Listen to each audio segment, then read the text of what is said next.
No, we have not received any report na yung mga sundalo na pre-resign. Kung sa social media lang yung basis natin, definitely hindi natin mapaniwalaan yan. Umano'y pagbibitiw ng uniform personnel kasunod ng pagdakip kay dating Pangulong Rodrigo Duterte. Hindi beripikado ayon sa Armed Forces of the Philippines at Philippine National Police.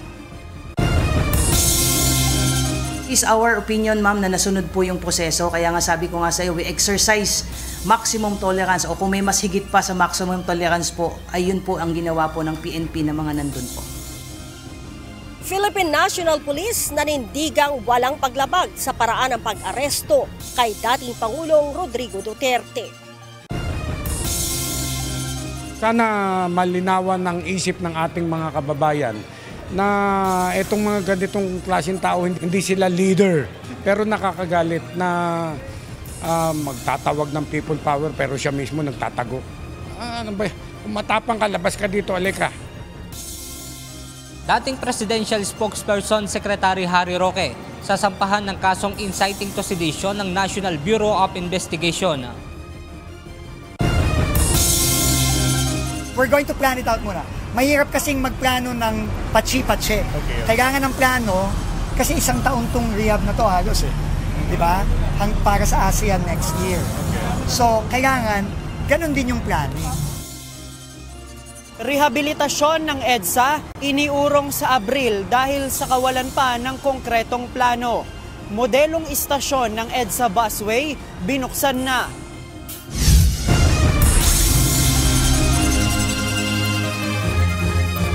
Magandang hapon Pilipinas at sa buong mundo. Tayo po ay sabayang napapakinggan sa Radyo La Verdad 1350 ang UNTV Radio. Una sa ating mga balita. Pinag-aaralan ng National Bureau of Investigation ang pagsasampa ng reklamo laban kay dating Presidential Spokesperson, Attorney Harry Roque. Bunso dito ng panawagan ng dating kalihim na magsagawa ng kilos protesta matapos arestuhin si dating Pangulong Rodrigo Duterte. Samantala, wala pa namang natatanggap na intelligence report ng NBI patungkol sa warrant of arrest ng International Criminal Court o ICC laban kay Senator Ronald Bato de la Rosa. Ito ang balita ni Benedict Samson.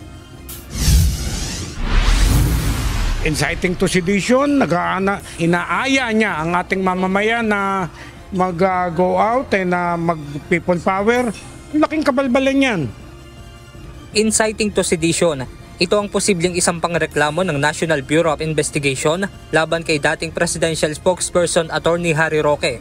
Ayon kay NBI Director Jaime Santiago, dahil ito sa panawagan ni Roque sa publiko na magsagawa ng kilos protesta. Sana malinawan ng isip ng ating mga kababayan na itong mga ganitong klaseng tao, hindi sila leader, pero nakakagalit na magtatawag ng people power pero siya mismo nagtatago. Ano ba? Kung matapang ka, labas ka dito, alika. Ayon pa sa direktor ng NBI, hindi dapat anya magkagulo dahil gumagana naman anya ang justice system sa bansa.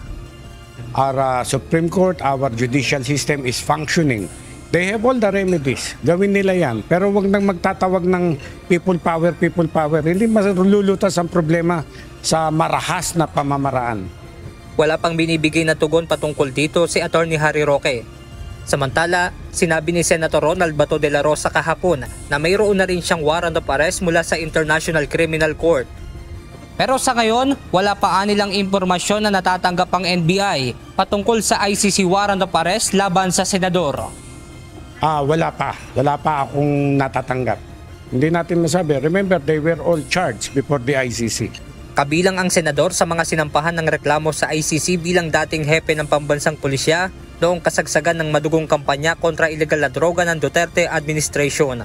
Benedict Samson, UNTV News and Rescue. Diyos ang aming sandigan, serbisyo publiko ang aming pinahahalagahan. Nagsagawa na rally sa iba't ibang bahagi ng bansa ang daang-daang mga taga-suporta ni dating Pangulong Rodrigo Duterte. Sigaw na marami hustisya sa ginagawang paghuli at pagdala sa dating Pangulo sa The Hague, Netherlands. Ito ang balita ni Lalaine Moreno.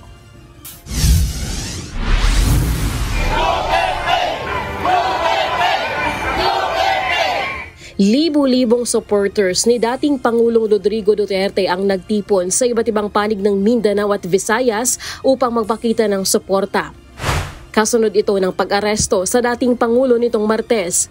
Pinakamarami sa mga nakiisa ang mga taga Mindanao na kilalang baluarte na Duterte. Sa Siargao, nag-motorcade habang bumubusina ang mga supporter ni Digong. May mga dala rin silang tarpaulin na may nakasulat na "We Stand with FPRRD". Nagsagawa naman ng prayer rally kagabi ang mga pro-Duterte sa Bislig City, Surigao del Sur. Sa Cotabato City, nagdulot ng matinding trapiko sa kalsada ang pagdagsa ng mga Muslim at non-Muslim supporters sa public plaza. Bago ang rally, isang unity walk ang isinagawa mula sa Parang Road papunta sa Magallanes Road hanggang sa plaza. Ayon sa Philippine National Police, inorganisa ng mga vloggers ang naturang rally na dinaluhan ng halos 4,000 individual. Sa Tacurong City, Sultan Kudarat naman, nag-ingay at nagprotesta ang mga supporters bilang pagpapakita ng kanilang pagkadismaya sa nangyari. Sa Cagayan de Oro City naman, nagsagawa ng motorcade ang mga supporters.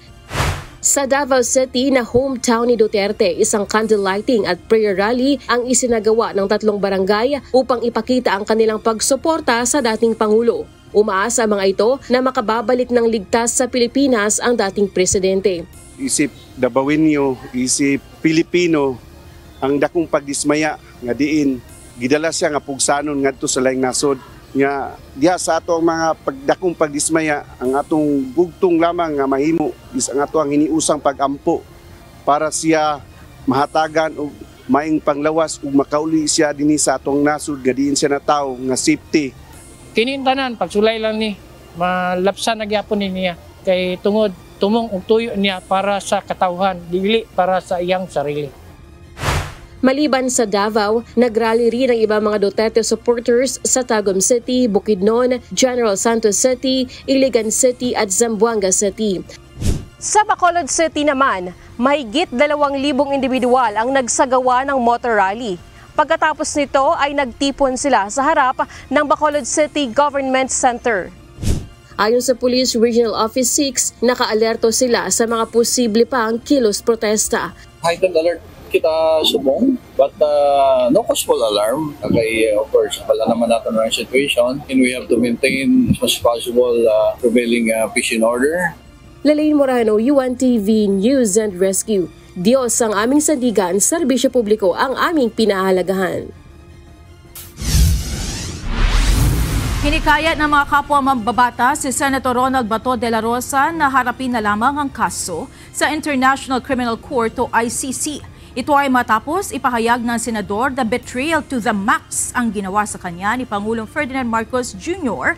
nang ipangako niya nito sa kanyang hindi ito makikipagtulungan sa International Criminal Court. Ito ang balita ni Rosalie Cos. Hindi ito promises.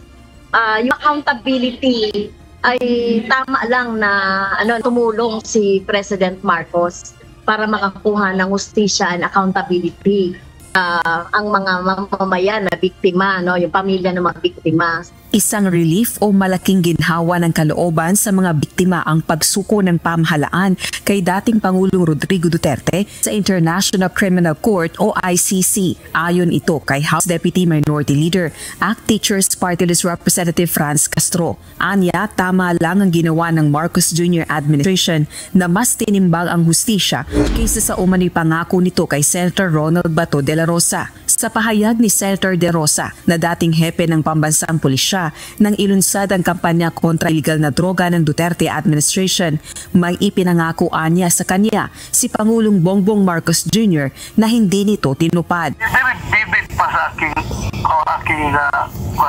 memory when he told me nung nag-uod kami sa Malacanang na never siyang mag-cooperate sa walang isang ICC. Talagang sinabi niya sa akin. So how do you feel? Hindi ako mag-cooperate sa ICC. Sabi niya sa akin noon, huwag kang magkalala. Hindi ko mag-cooperate sa ICC. Dahil after ninyo, who's next? Kami na naman. Yan ang sabi niya sa akin. So ano pa kakaramdam niyo, sir, ngayon? Feeling betrayed. Feeling betrayed. Sir, last night... Betrayal to the max. Kaya ano man yung mga ipinangako ni Marcos sa kanya, baka siguro mas tinimbang ngayon ng administration yung hustisya. Maugong ang mga ulat na susunod ng aarestuhin ang senador kasunod ni dating Pangulong Rodrigo Duterte. Kaya hinikayat ng kanyang mga kapwa mababatas ang senador na harapin na lang ang kaso sa ICC. We are a country that that governs by certain rules, no? At talagang kailangan nating harapin yung mga kaso na pina-file sa atin, no? At walang exempted doon, no? So ang suggestion ko na lang kay Senator Bato is harapin yung mga kaso, no, na kinasasangkutan niya ngayon kasama ang dating Pangulo. The President already explained what they did. It is the right process to follow. It is the opinion of the legal minds of our country and of our government. And I think we should just let it pan out. Anyways, nasa legal na sistema na naman lahat ngayon. Panawagan din ng mga mambabatas sa publiko, hayaang gumulong ang proseso kaugnay ng ICC. Rosa Licoz, UNTV News and Rescue. Diyos sa aming sandigan, serbisyo publiko ang aming pinahahalagahan. Nanindigan ng Philippine National Police na walang paglabag sa paraan ng pag-aresto kay dating Pangulong Rodrigo Duterte. Ayon kay PNP spokesperson at Police Regional Office 3 Director, Police Brigadier General Jean Fajardo, ibinigay nila ang lahat ng kahilingan ng dating Pangulo kaya't inabot ng 10 hanggang 12 oras bago ito naisakay sa eroplano. Samantala, irereklamo naman umano ng PNP ang partner ng dating Pangulo na si Hanilet Avancenia at si dating Executive Secretary Salvador Medialdea na kasama ng Pangulo nung kinukuha ito upang maisakay sa eroplano. Ito ang balita ni Lea Ilagan. It is our opinion, ma'am, na nasunod po yung proseso. Kaya nga sabi ko nga sa iyo, we exercise maximum tolerance o kung may mas higit pa sa maximum tolerance po, ayun po ang ginawa po ng PNP. Hihilain ko yan. Hihilain ko yan. Naku, maniwala ka, hihilain ko yan. Kakapagpakumanan. Pero hihilain ko yan. So, President, kung masusunod dito ngayon, reklamo niya lang ako. Walang mas mata sa akin. Ako na ang commander dito. Diretsunin niyo ako sa aeroplano? Yes. Hindi umano si dating Pangulong Rodrigo Duterte ang pinatutungkulang hihilahin ni Criminal Investigation and Detection Group Director, Police Major General Nicolas Torre III sa video ito. Ayon kay Philippine National Police spokesperson at Police Regional Office 3 Director, Police Brigadier General Jean Fajardo, ang mga tao umano sa paligid ng Pangulo ang tinutukoy ng CIDG Chief. It's not addressed to the former president po because sabi ko nga po kanina, sir, ang daming tao po doon sa paligid po na kailangan po na I think ang sinabi po niya, if I correctly remember it, sir, is nakiusap po tayo for the longest time, how many hours po ang lumagpas po para lang po hindi po umabot tayo doon sa dulo na magkakaroon po ng sakitan kasi yun po yung ayaw nating mangyari.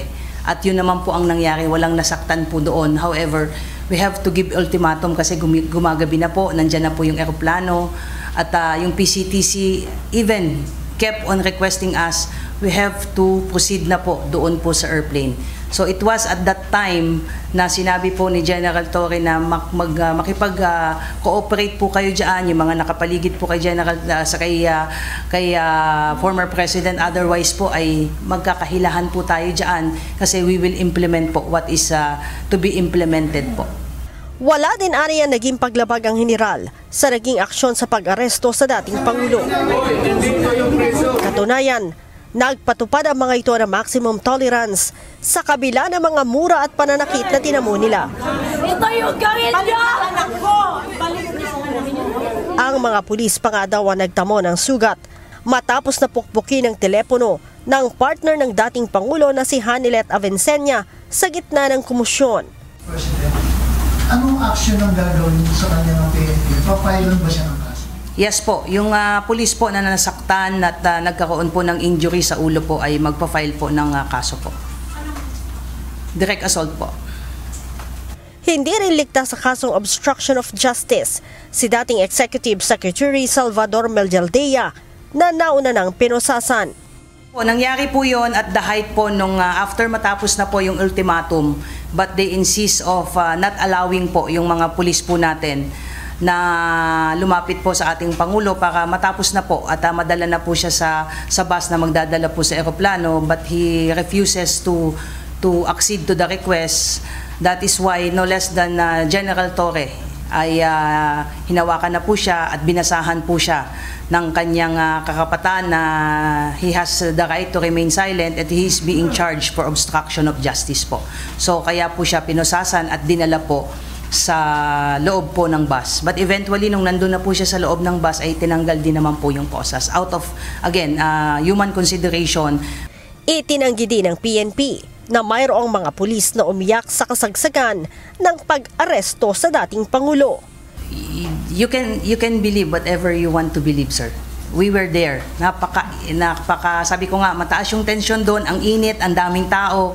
Imagine niyo sir, yung mga suot ng mga pulis natin, naka-camouflage, naka-lousy cap, grabe yung pawis. Ako nga, nagpalit pa po ako ng damit. So, kausap ko po yung director ng SAF. Hindi sa we don't want to discredit po yung nag-post po nun. Ang pagpunas po ng pawis ay they're just making it appear na lumuluha po yung mga pulis natin. So pawis hindi? Yes. Ibine-verify na rin aniya ng PNP kung totoong mga pulis ang nagpo-post sa social media na nagbitiw sa serbisyo matapos ang insidente ng pag-aresto sa dating Pangulo. Man talaga pulis. Kaya maraming lumalabas ngayon na misinformation, disinformation using the name of the PNP. So ang request po natin sa ating mamamayan maging matiyag po tayo at wag po tayong basta-basta maniniwala sa mga lumalabas. At nirerespeto po natin yung karapatan hindi lang ng ating mga pulis, kundi yung ating mga kababayan na maglabas ng kanilang mga saloobin sa mga nangyayari po na ito. However, sabi ko nga, sa part po ng Philippine National Police ay meron po tayong mga policy, particularly in using our social media accounts, yung expressing our sentiments. We have existing grievance mechanism.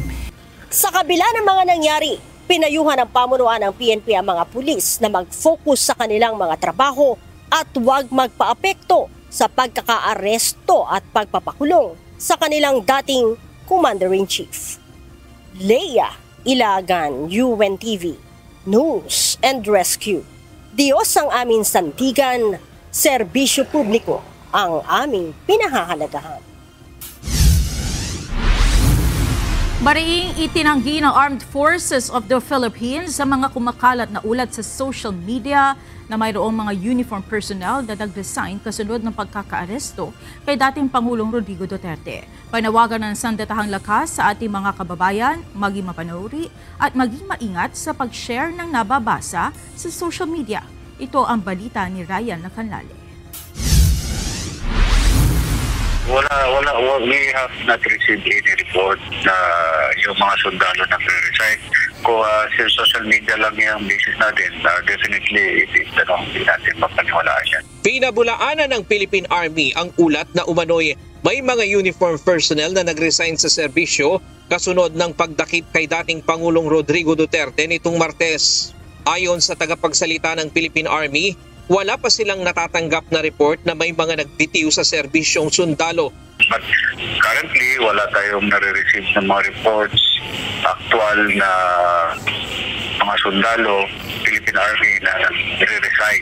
Ayon kay Colonel De Maala, mataas pa rin ang moral ng mga miyembro ng Philippine Army at nakatuon ang kanilang atensyon sa pagsunod sa kanilang mandato. Hindi rin aniya kailangan ng loyalty check sa ngayon. Yes, no need for a loyalty check, no need for any validation. Ang Army naman natin remains professional and nakapokus lang doon sa mandate. Sa panig naman ng Philippine Navy, Tiniyak ng tagapagsalita nito na mananatili silang profesional na sumusunod sa chain of command at mananatiling tapat sa konstitusyon. Ang Philippine Air Force naman ay sinabing wala ring namomonitor sa kanilang hanay na nagbitiw sa serbisyo matapos ang pangyayari. Nakaalerto at handa rin nilang gampanan ang kanilang mga tungkulin upang mapanatili ang kapayapaan sa bansa. Ito ay sa gitna ng kanilang pagdadalamhati sa pagkasawi ng dalawa nilang piloto. Gayunman ay inspirasyon aniya nila ito upang pagbutihin pa ang kanilang trabaho. Pakiusap naman ng Armed Forces of the Philippines sa ating mga kababayang Pilipino maging mapanuri at maging responsable sa pagpapalaganap ng mga impormasyon lalo na sa mga issue na maaaring magdulot ng pagkakawatak-watak ng mga Pilipino. Dagdag pa rito, nanawagan rin ng AFP sa publiko na maging mainahon at igalang ang batas.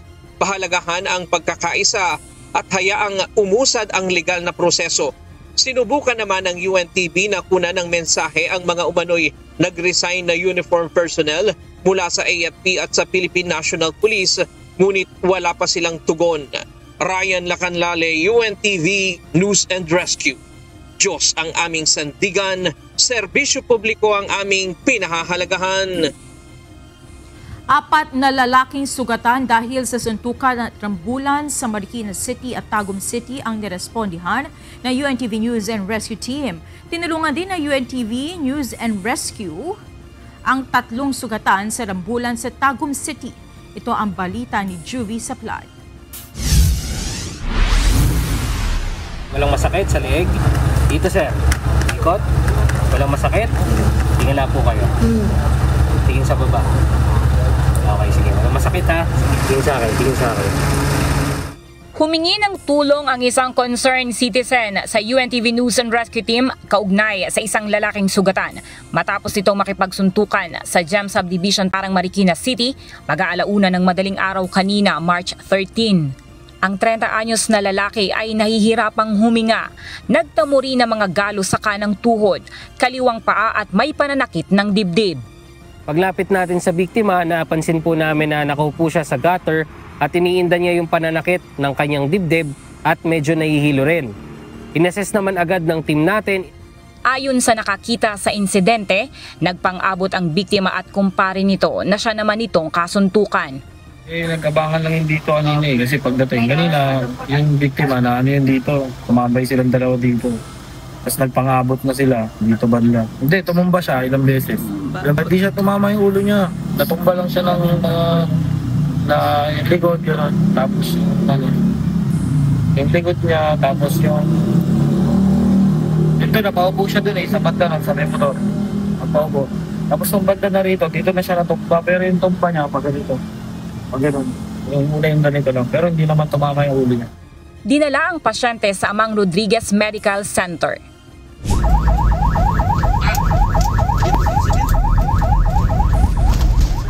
Sugatan ang 3 ito matapos magpang-abot dahil sa di pagkakaunawaan sa Purok Vipatil, Barangay Magugpo West, Tagum City, pasado alas 10 kagabi, March 12. Hiwa sa muka ang natamo ng 34 anyos na biktima. Hiwa rin sa ulo ang natamo ng isang senior citizen matapos matamaan ng bato. Pamamaga ng mata, gasgas sa siko at mga hiwa sa talampakan naman ang natamo ng isa pang 38 anyos na lalaki. Ayon sa mga nakasaksi, nagkakasiyahan ang 2 lalaki. Biglang dumating ang isa pang lalaki at binato ng upuan ang mga ito. Dinala ang 2 sa Davao Regional Medical Center habang ang isa ay tumanggi ng magpadala pa sa ospital. Juvie Saplada, UNTV News and Rescue. Diyos ang aming sandigan, serbisyo publiko ang aming pinahahalagahan.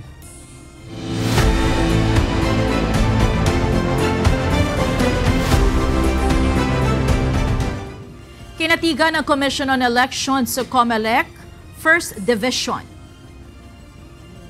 Ang pangalawang disqualification case laban kay ACT-CIS Representative Erwin Tulfo sa desisyon ng dibisyon, dismissed ang kaso dahil sa teknikalidad. Bigyo umano ang petitioner na patunayang nabigyan ang respondent o si Tulfo ng kopya ng reklamo bilang bahagi ng proseso. Dinismiss din ng COMELEC ang unang disqualification case laban kay Representative Tulfo at iba pang miyembro ng pamilya Tulfo. Wala pang konkretong plano ang rehabilitasyon ng EDSA kaya iuurong ang simula nito sa susunod na buwan imbes na ngayong Marso. Ayon sa Department of Transportation o DOTR, magpupulong ang mga ahensya ng gobyerno at maaaring sa susunod na linggo maglabas ng opisyal na anunsyo kaugnay ng proyekto. Samantala, binuksan na kanina ang North EDSA Station ng EDSA Carousel na siyang gagawing modelong disenyo sa iba pang mga estasyon. Ito ang balita ni JP Nunez. I think the earliest na makakaumpisa is early April. That's the earliest. Hindi na itutuloy ngayong buwan ng Marso ang pag-uumpisa ng rehabilitasyon ng EDSA ayon kay Department of Transportation Secretary Vince Dizon. Paliwanag ng kalihim, kailangan pang magpulong ng lahat ng ahensyang involved upang mas mapagplanuhan ang proyekto. Ngayong araw din anya mag-uusap-usap ang mga kinatawan ng Department of Public Works and Highways, Metropolitan Manila Development Authority at mga lokal na pamahalaan. We're going to plan it out muna. Mahirap kasing magplano ng patsi-patsi. Okay. Kailangan ng plano kasi isang taon tong rehab na to halos para sa ASEAN next year. So kailangan ganun din yung planning. Ang MMDA kailangan pa ring magplano kaugnay ng mga traffic mitigating measures. Kasama rito ang mga alternatibong ruta na dadaanan ng mga sasakyan oras na magkaroon ng pagsasara ng kalsada sa panahon ng rehabilitasyon.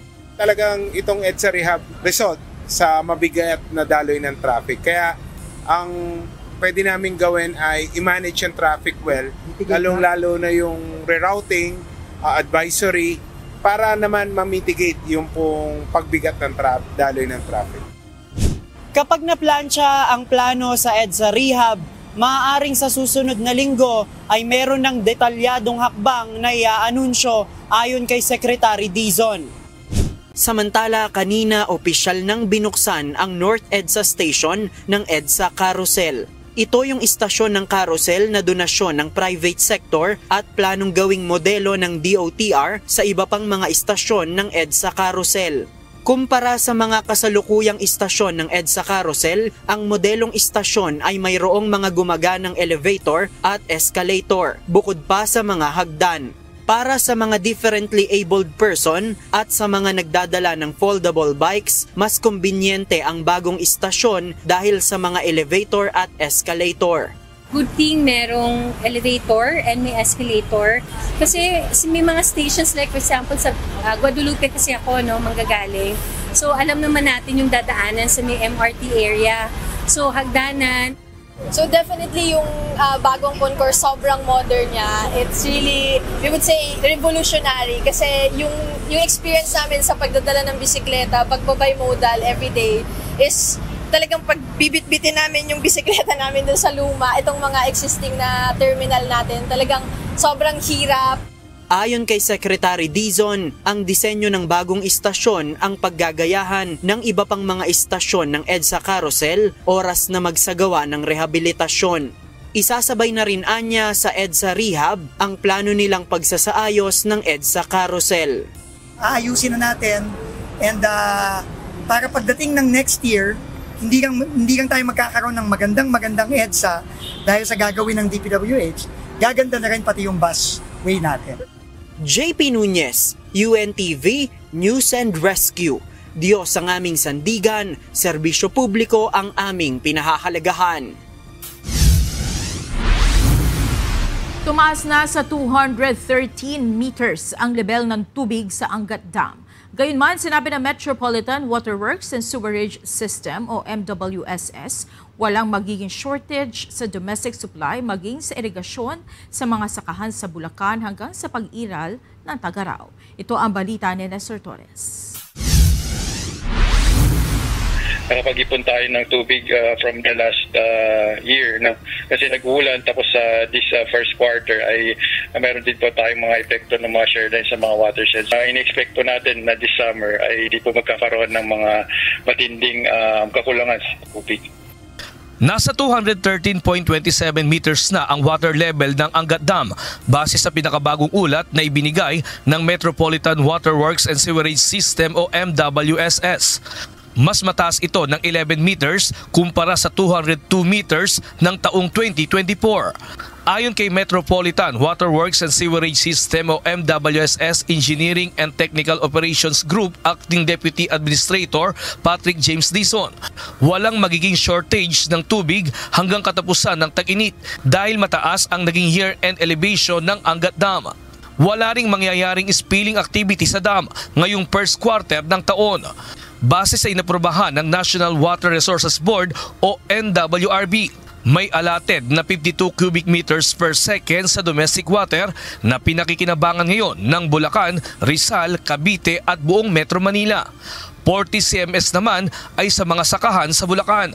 As much as possible sa ngayon pa lang, minamanage po natin yung ating pong tubig sa ating reservoir para just in case na magkaroon po ng bagyo sa ibabaw po ng ating watershed ay hindi po naman po magkakaroon ng spilling.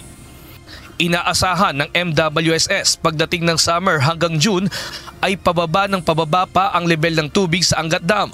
Pero expected nila na hindi naman aabot sa critical level na 160 meters sa nasabing buwan. Paalala na lamang ng MWSS sa mga consumer at sa mga magsasaka na ugaliin ang palaging magtipid ng tubig. Sinasabi naman po natin ito all throughout the year. No? So hindi lamang po summer or hindi lamang po pag tag-ulan. Gawin pa rin natin yung tamang paggamit ng tubig para po hindi po tayo magkaroon ng problema. Ngayong terik ang araw at sobra talagang init. Uminom palagi ng maraming tubig at palaging maligo araw-araw, magsuot ng proteksyon at iwasang magsuot ng makapal na damit upang iwas sakit ngayong nalalapit na ang summer season. Nestor Torres, UNTV News and Rescue. Diyos ang aming sandigan, serbisyo publiko ang aming pinahahalagahan.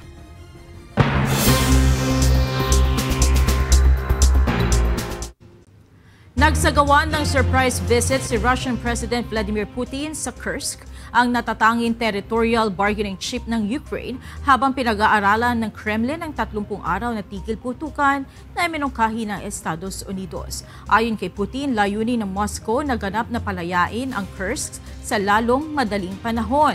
Kinumpirma naman ni Kremlin spokesperson Dmitry Peskov na nasa final stage na ito sa pag-eject ng Ukrainian forces sa lugar. Ang mabilis sa pag-abante ng Russia sa Kursk ay nagsisilbing banta naman sa bukod tanging territorial bargaining counter ng Kyiv, lalo na't mayroong napipintong usapan hinggil sa tigil putukan.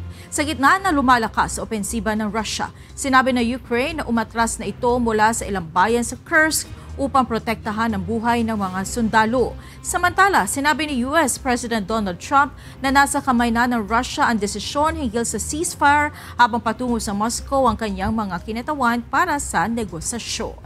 Inihayag na bagong Chief Minister ng Bangsamoro na hindi siya tutol sakaling may mga lugar sa BARM na ilalagay sa Comelec control kaugnay ng 2025 midterm at BARM parliamentary elections. Samantala, nasa 14,000 combatants pa niya ang Moro Islamic Liberation Front o MILF ang hindi pa rin nagbababa ng armas hanggang ngayon.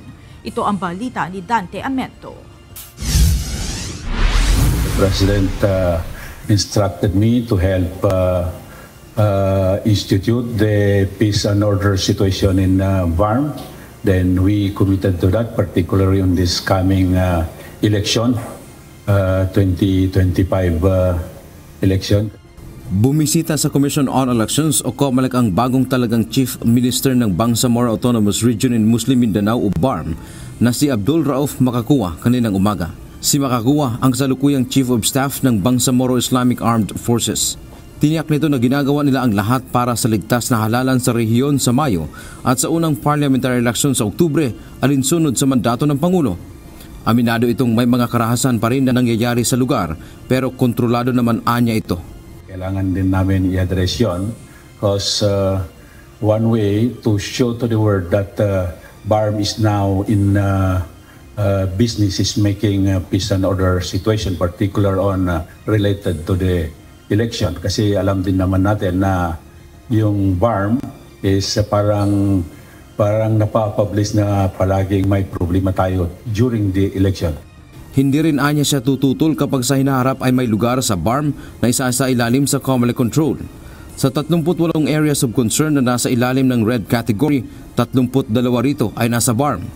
The thing that we are now preparing is how we can prevent any situation, untoward situation that will disrupt the smooth implementation of the elections. Samantala sa 40,000 MILF combatants, nasa 14,000 pa rito ang hindi pa na-decommission. Ibig sabihin aktibo pa rin ang mga ito at hindi pa nagbababa ng mga armas. Aminado si Chief Minister Makakuwa bilang Chief of Staff din ng BIAF, isa siya sa mga hindi pa na-decommission. Hindi pa ako na-decommission kasi once na ma-decommission parang wala natin control sa baba. So that's why we are still in control of Bangsamoro Islamic Armed Forces. Sa ngayon ay patuloy pa ang transition period ng peace process sa Bangsamoro. Ayon naman sa COMELEC, naniniwala silang hindi naman magagamit bilang private armed group ang mga ito. Dahil nga sa kanilang guarantee sa amin kanina, mataas ang paniniwala ko na yung ating mga kababayan na mga miyembro ng MILF ay makikipagtulungan sa Commission on Elections upang mapanatili ang ating halalan na maayos, malinis at matahimik. Samantala inihayag ni Makakuwa na gumagawa na sila ng hakbang para ma-allocate ang 7 parliamentary seats na galing sa Sulu na ngayon ay hindi nakasapin ng BARM. Bagamat hindi pa niya maidetalye kung ano ang mga partikular na issue dito tungkol sa kung saang probinsya ilalagay ang seats. Kahapon lang anya kasi siya nanumpa sa Pangulo bilang bagong Chief Minister. There is already a parliamentary bill filed by one of our parliament in the name of Baintan Ampatuan, and this is already referred to Committee on Rules for further discussion. Sa Lunes ay pupunta ang COMELEC sa BARM upang lumagda sa isang peace covenant kaugnay ng 2025 elections. Dante Amento, UNTV, News and Rescue. Diyos ang aming sandigan, serbisyo publiko, ang aming pinahahalagahan. May basihan ng pagkakaaresto kay dating Pangulong Rodrigo Duterte. Ito ang pahayag ni Prosecutor Karim Khan ng International Criminal Court. Anya, responsable ang dating Pangulo sa mga naging pagpatay, hindi lamang sa panahon niya bilang Pangulo kung hindi maging noong pa siya'y alkalde ng Davao City. Ito ang balita ni Rosalie Cos. In issuing the warrant, the judges have found reasonable grounds to believe that Mr. Duterte has committed the crime of murder. Criminally responsible. Ito ang panindigan ng International Criminal Court sa paglalabas ng warrant of arrest laban kay dating Pangulong Rodrigo Duterte. Ayon sa pahayag ni ICC Chief Prosecutor Karim Khan, may pananagutan si Duterte sa mga umunay malawakan at systematic attacks sa mga sibilyan simula noong November 2011 hanggang March 16, 2019.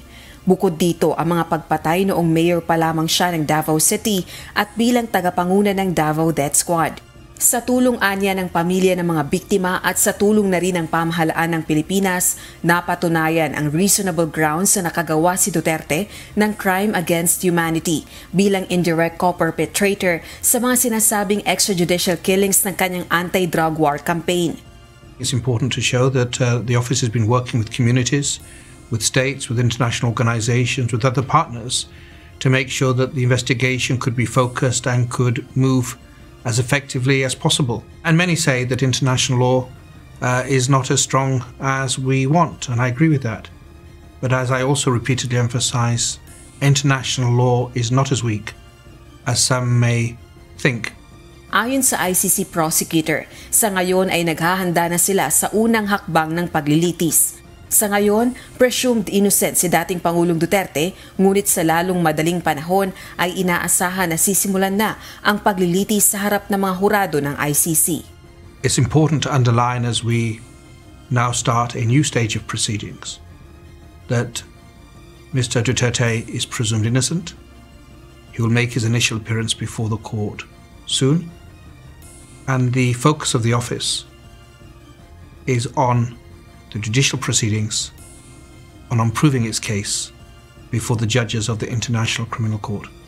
Rosa Licoz, UNTV News and Rescue.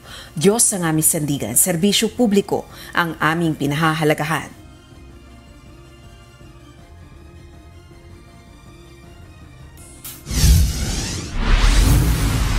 Tinayak ni Philippine Ambassador to the Netherlands, Eduardo Malaya, na hindi lilitisin sa local Dutch court si dating Pangulong Rodrigo Duterte. Sa pahayag ng opisyal noong Huwebes, sinabi nito na mananatili sa kustodiya ng International Criminal Court o ICC ang dating Pangulo sa kabuuan ng paglilitis. Dagdag ni Malaya, hindi kailangang litisin sa local court ang isang arestadong individual sa ilalim ng Rome Statute.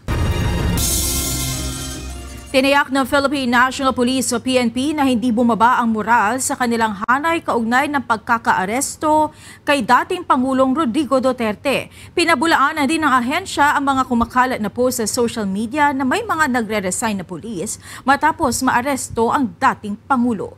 Ito ang balita ni Ivan Alvarez, live.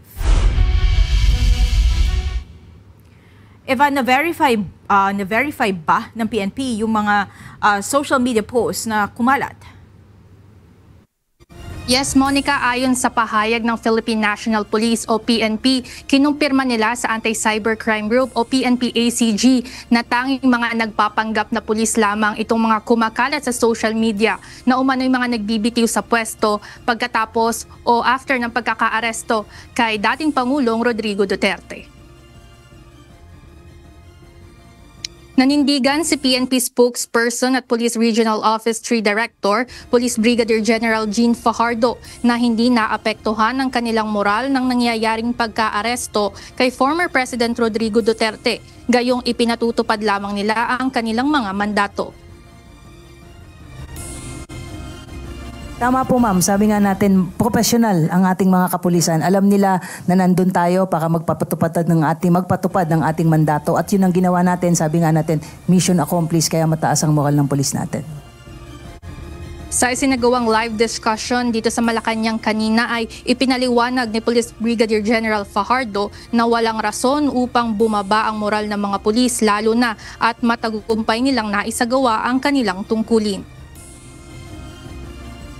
Ang sinasabi po nila ay umiiyak po yung pulis. Hindi po totoo yun. At ang sinasabi nilang mababa po yung moral ng pulis. Hindi rin po totoo yun. Susugpa ni Palace Press Officer Undersecretary Claire Castro, walang rason para panghinaan ng loob ang hanay ng mga pulis lalo na at hindi naman naging marahas at madugo ang nangyaring pag-aresto kay former President Duterte. Samantala, natunayan naman ng PNP na mga maling impormasyon ang mga kumakalat na post sa social media na mayroong mga nagre-resign na mga pulis kasunod ng mga kasalukuyang nangyayari. May mga nakita na po tayo ma'am na fake news po. May nakita na po ang ACG na gumagamit po at nagpapakita at nagpapakilalang mga pulis at sinasabi nag-resign. Nagtanong na po tayo sa personal po natin. Wala pa naman po tayong nare-receive na anumang official communication na advising the PNP na mag-resign po sila. Monica, nagpaalala ang PNP pati na rin ang pamahalaan sa publiko na huwag agad-agad maniniwala sa mga post na nakikita online, lalo na at marami mga nagsusulputan ng mga impormasyon na maaaring makalito sa publiko. Yan muna ang update mula dito. Balik sa inyo dyan, Monica. Maraming salamat, Ivan Alvarez. Itinanggi ni Palace Press Officer Undersecretary Attorney Claire Castro na hinarang ng law enforcers sa Estados Unidos si First Lady Luisa Araneta Marcos. Sa mensahe ni Undersecretary Castro sa reporters, sinabi nito na walang katotohanan ang mga impormasyong ito. Anya, bumalik na sa Pilipinas si First Lady noong Lunes ng umaga mula sa working visit sa US. Nais matiyak ng Department of Social Welfare and Development na mapapangalagaan ang kaligtasan ng mga menor de edad na bibiyahe palabas ng bansa lalo na kung hindi kasama ang magulang. Dahil dito, isang bagong sistema ang inilunsad ng DSWD upang mas masala ang bawat aplikasyon ng travel clearance for minors at maiiwas ang publiko sa mga fixer. Ito ang balita ni Mia Alonso. Yung case po natin na meron tayong nag-apply na school. Fictitious kasi ano bang pangalan yung... May binigay silang pangalan ng school, pero nung sinearch namin online, non-existing yung school na yon. Ang sinasabi, meron daw pong travel yung school na yon. Fictitious o gawa-gawang pangalan o eskwelahan. Ilan ito sa mga isyong natuklasan ng Department of Social Welfare and Development sa mahigit 1,700 na nagpasa ng aplikasyon sa bagong transition para sa minors travel permit. 3 fictitious application ang kanilang nakita na pawang hindi nag-e-exist ang mga tao at lugar na nakasulat. Ayon kay Assistant Secretary for Statutory Programs Operation Group, Ada Colico, ganitong modus ang kanilang na-encounter mula pa noong pasimula ng online application ng travel permit para sa mga menor de edad. We verified, wala po sa registry yung school na yon, pangalawa, at yung existing na sinasabing ballet competition, non-existing din. So meron po kami na-encounter na yon. Meron pa aniya silang natanggap na aplikasyon ng travel permit para sa isang batang 3 taong gulang lamang. Ayon kay Kuliko, talamak ang mga ganitong kaso lalo na noong nasa manual system pa sila dahil sa naglipa na ng mga fixer na kumukuha ng aplikasyon upang sila umano ang magproseso. Ang ganitong modus ang nagbubukas aniya ng pagkakataon sa mga child trafficker. Kaya naman sa bagong sistema na inilunsad ng DSWD, mas nasasala ng mabuti ang bawat ipinapasang application at kapag may kahina-hinala ay agad nilang maipapaabot sa kinauukulan. Iyan po yung nasa MOU po namin with the BI and then with the DFA and same with the PCTC. Sinasubmit din po namin yung mga cases na yon and even with the IACAT na parang meron pong ganitong scheme and with these agents also exchange sa amin ng information kung ano yung mga possible schemes na pwedeng ma-encounter namin. Sa bagong sistema ng DSWD, digitalize na ang mga transaction kaya mas monitored na nila at mas ma-identify kung lihitimo ba ang aplikasyon. May nag-a-attend po, pero at least iba na nababalidate po natin na non-existing yung mga ganong. Ayon sa opisyal, paraan din aniya ito upang mabawasan ng human intervention kung saan madalas na nakapapasok ang mga third party na pinagmumula ng pag-abuso. Sa bagong sistema, hindi na maaaring ipakisuyo kung kanino ang application dahil nire-require na ang magulang mismo ang kasama sa magiging online interview. Kung wala namang magulang, ay nagre-require ang ahensya ng court order na magpapatunay na siya ang guardian ng bata. Mia Alonso, UNTV News and Rescue. Diyos ang aming sandigan, serbisyo publiko ang aming pinahahalagahan.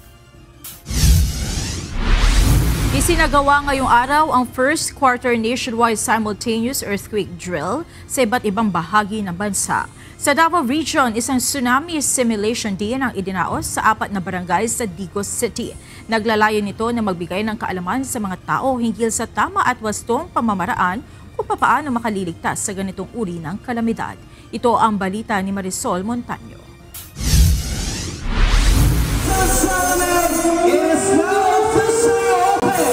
Sa pagsisimula muli ng National Simultaneous Earthquake Drill ngayong taon, isang tsunami simulation na resulta ng 8.5 magnitude earthquake ang isinagawa sa Barangay Aplaya, Digos City ngayong hapon na nilahukan ng mga residente.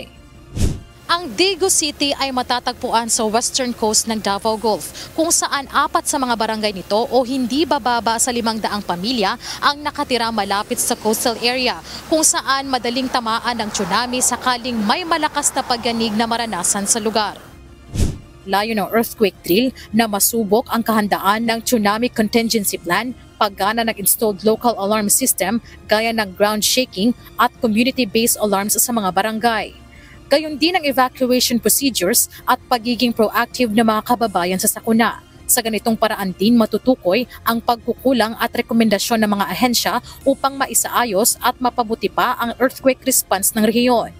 It is vital that we focus just as much, if not more, on disaster prevention and mitigation. by strengthening our preparedness and reducing the risk associated with earthquakes, we ensure that fewer lives are affected and fewer communities are devastated. Matapos ang hudyat ng pagsisimula, agad na isinagawa ang paghahakot ng mga responder sa mga evacuee sa lugar hanggang sa pick-up point. Mula sa Barangay Aplaya, tatakbo pa ng mahigit halos 5 to 6 kilometers upang malikas sa mga evacuee sa Barangay Ruparan kung saan naroon ang evacuation center. Doon madaratnan ang nakahandang evacuation trucks para sa paglikas. Bukod sa mga barangay, ay nakiisa din ng iba't ibang paaralan sa Davao Region, gaya na lang ng mga guro at estudyante sa Kidapawan City National High School, Santa Maria Integrated School, Davao de Oro State College at government employees ng New Bataan, Davao de Oro. Malaking tulong aniya sa mga paaralan ang ginagawang quarterly earthquake drill upang masanay ang mga estudyante sa mga gagawin kapag may lindol o kalamidad, kabilang ang mga paaralan sa pinakaapektadong sektor ng komunidad sakaling tumama ang ganitong kalamidad. Marisol Montaño, UNTV News and Rescue. Diyos ang aming sandigan, serbisyo publiko ang aming pinahahalagahan.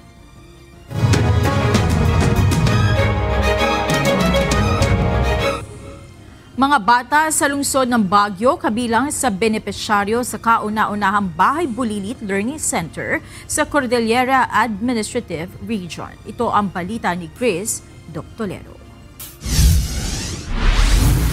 Lalo na sa mga working parents na iiwan lang yung mga anak sa school, and then it's a big help na po na mababantayan yung mga anak natin. Tuwing umaalis ng bahay si Jeneline, hindi nito maiwasan ang pag-aalala sa 4 na taong gulang na anak na naiiwan sa bahay. Tanging ang mga kaanak lamang nito ang napagbibili na niya para mag-alaga. Siyempre mag-aalala ka kasi hindi iisipin mo kung saan mo iiwanan yung anak mo, tapos ngayon mas accessible siya kaya mas malapit na pwede mong iiwanan na safe pa yung surrounding niya kasi may mga naman na harang. Ayun. Kaya hindi na mag-aalala masyado para sa anak. Kahapon, opisyal nang binuksan ang unang Bahay Bulilit Daycare Center, isang corporate social responsibility project ng isang pribadong kumpanya, katuwang ang pamahalang lungsod kung saan makikinabang ang mga bata sa 2 barangay dito. Ang pasilidad ay mag-accommodate ng hindi bababa sa 70 bata mula sa Barangay Asin at Bakaking Central kung saan kabilang dito ang anak ni Jeneline. Once again, I would like to congratulate the entire residents and the community here in Purukuan. Because if there's anyone who will really benefit from this, these are the people of Purukuan. Hindi niya anak yun. Ayon sa pamahalang lungsod, sa tulong ng Bahay Bulilit Learning Center, ang mga mag-aaral ng Asin at Central Bakaking ay nagkaroon ng bagong tahanan na siyang makakatulong sa paghasa ng kanilang reading at writing skills para sila ay maging handa sa pagpasok nila sa elementarya. Bukod sa struktura, kasama rin sa idinonate ang mga libro, larawan, lamesa at upuan para sa mga mag-aaral. Tayo ang nagpo-foresee or nag-monitor ng operation ng daycare center. While hindi pa mag-operate as daycare center kasi nga wala pang pasukan, magkakaroon ng mga tutorials and mga reading, mga activities after ng inauguration. Habang naghihintay tayo ng mga enrollees for the next school year. Ayon sa pamunuan ng DSWD, ang Bahay Bulilit ay standard ang pagkakagawa dahil may 2 palikuran na nakadesign sa mga bata at may sariling washing area, bukod pa ang mga kagamitang pang-eskwela na talaga namang mapapakinabangan ng mga bata.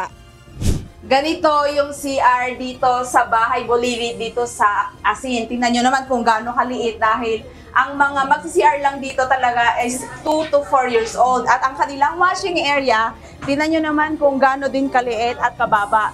Dahil nakadesign talaga sa mga kindergarten dito sa Bahay Bulilit. Ayon pa kay Magalong, kung marunong nang magbasa at magsulat ang mga bata, susunod na rin ang pagkatuto ng mga ito sa ibang bagay. Grace Doctolero, UNTV News and Rescue. Diyos ang aming sandigan, serbisyo publiko ang aming pinahahalagahan.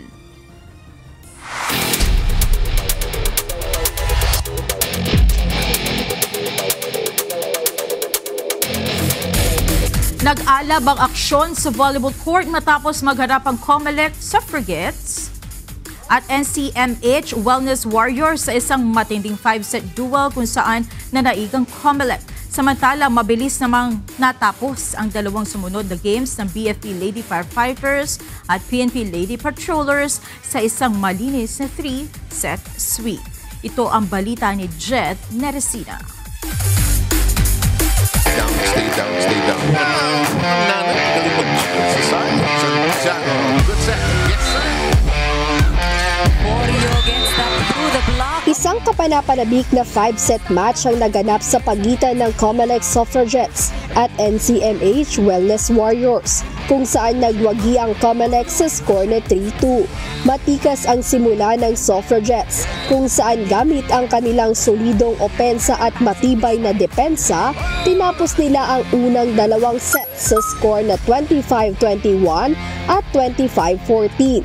Ngunit hindi rin nagpatinag ang Wellness Warriors na muling bumangon sa ikatlong set sa score na 25-14, dahilan upang makuha nila ang momentum. Sa ika-4 na set, naging dikit ang laban hanggang sa dulo, ngunit nagawa ng NCMH na maipanalo ito sa score na 25-23. Naitulak ang laro sa isang do-or-die 5th set, kung saan nagpakitang gilas ang Suffragettes sa decider set at umarangkada agad sa malakas na 15-4 finish upang tapusin ang laban at siguruhin ang panalo. Ayon kay Comelec Assistant Coach Derek Rodma Ortega, nagkaroon ng lapses ang team pagdating sa ikatlo at ika-4 na set, ngunit mabuti na lang aniya ay nakabawi sila at nakuha ang game. Pinaghandaan namin sila tinignan namin kung ano yung the way sila maglaro, yung tendencies ng palo nila, defense pattern. So, nag-stick lang kami sa game plan namin. Ngayon, ang in-improve kasi namin is yung service namin, but then third set, fourth set, nagkaroon kami ng lapses when it comes sa receiving and sa serving, dami naming errors. Pero nonetheless, nakuha namin yung win. Para naman sa NCMH, ayon kay Coach Arnaldo Dino, nagkaroon ng miscommunication sa court ang team. Nakikita mo, napagod na rin yung mga key spikers ko. Tapos, break up the game. Isa yun dun eh. Yun ang mga naging factor na nakikita ko ngayon so far. Samantala sa ibang laban, hindi pinaporma at tinapos na agad ng BFP Lady Firefighters ang laban kontra DFA Emissaries. Sa isang straight set sweep, 3-0, nagpakitang gilas ang BFP sa kanilang balancing opensa at matibay na depensa. Tinapos nila ang set sa score na 25-21, 25-22 at 25-16. Ayon sa assistant coach ng BFP na si Fire Officer 1 Efraim Dimaculangan, malaking bagay na nakuha ng team ang composure nito sa laro para maipanalo ito. Kasi nung unang salpuan, siguro mga 1 to 10, nagiging mabagal yung galawan eh. Nagkaka-error, na-service error, receive error. Pero pagdating ng dulo ng first set, second set, at saka sa third set, napalis na namin yung galaw namin. Kaya naging straight set, nakuha namin ng straight set. Para naman sa head coach ng DFA na si Jose Marie Reyes, isang pressure sa team na makalaro ang nangunguna ngayon sa liga. Una, masyado na pressure kasi yung kalaban namin malakas naman talaga. Saka sila yung rank 1 ngayon. Siguro balik kami sa basic training. Tapos positioning, then awareness din sa court. Medyo kinulang din sa awareness sa court eh. Medyo nalutang kami kanina. Sa isa pang laro, hindi rin nagpaawat ang PNP Lady Patrollers nang dominahin nila ang laro laban sa NHA Home Masters. Isang matinding bakbakan ang huling set sa laban ng PNP at NHA kung saan walang kupunan ang gustong bumitaw. Sa kabila ng dalawang dominanting set na 25-8 at 25-14 na napanalunan ng PNP, nagpakita ng matinding determinasyon ng NHA Home Masters sa third set na lumalaban ng bawat puntos. Nagpalitan ng match points ang dalawang kupunan na nagresulta sa isang nerve-wracking extended set. Umabot sa 33-31 ang final score at sa huli ay nanaig ang tibay at diskarte ng Lady Patrollers upang makuha ang sweep at maitala ang kanilang unang panalo sa torneo. Paliwanag ng head coach ng PNP na si Police Senior Master Sergeant Rod Pinalba, binigyan nila ng pagkakataong mag-step up ang second six ng kanilang team. nakita naman namin mga coaches na kaya naman ng laban. Kahit sino naman ipasok namin, kayang-kaya yung kalaban. Kaya tiwala kami talaga tiwala naman ako sa kanila. Ayon naman kay NHA coach Albert Babiera, mas pagtutuunan ng Home Masters ngayon na maayos pa ang kanilang reception bilang paghahanda sa laban nila sa linggo. BFP yung kalaban namin sa Sunday. Ang gagawin namin, parehas pa rin, practice pa rin, more practice pa rin, tsaka yung receive. Kulang kami sa receive. Abangan ang susunod na match schedule sa darating na linggo, March 16, live mula sa Paco Arena, kung saan maghaharap sa Game 1 ang AFP Lady Gunner laban sa PhilHealth Consulta Health Insurers. NCMH Wellness Warriors kontra PNP Lady Patrollers sa Game 2. At NHA Home Masters laban sa BFP Lady Firefighters sa Game 3. Mapapanood din ito via live streaming sa UNTV Sports Facebook page at YouTube channel. Jed Meresina, UNTV News and Rescue. Diyos ang aming sandigan, serbisyo publiko ang aming pinahahalagahan.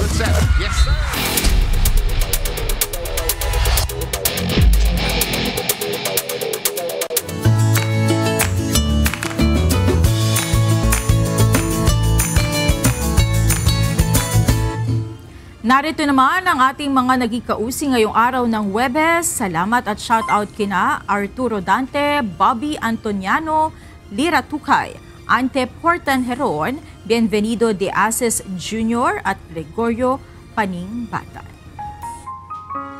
Samantala, narito ang salita ng Diyos na ating sandigan mula sa Aklat ng Awit, Kapitulo 119, versikulo 76, na nagsasabi, Isinasamo ko sa iyo na maging kaaliwan ko ang iyong kagandahang loob, ayon sa iyong salita sa iyong lingkod.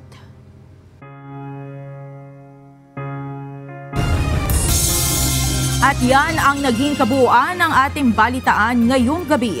Aming inilahad ng buong katapatan kung paano namin nasaksihan. Kayo'y makapagtitiwala na ang aming nakita at narinig ang aming ibinabalita.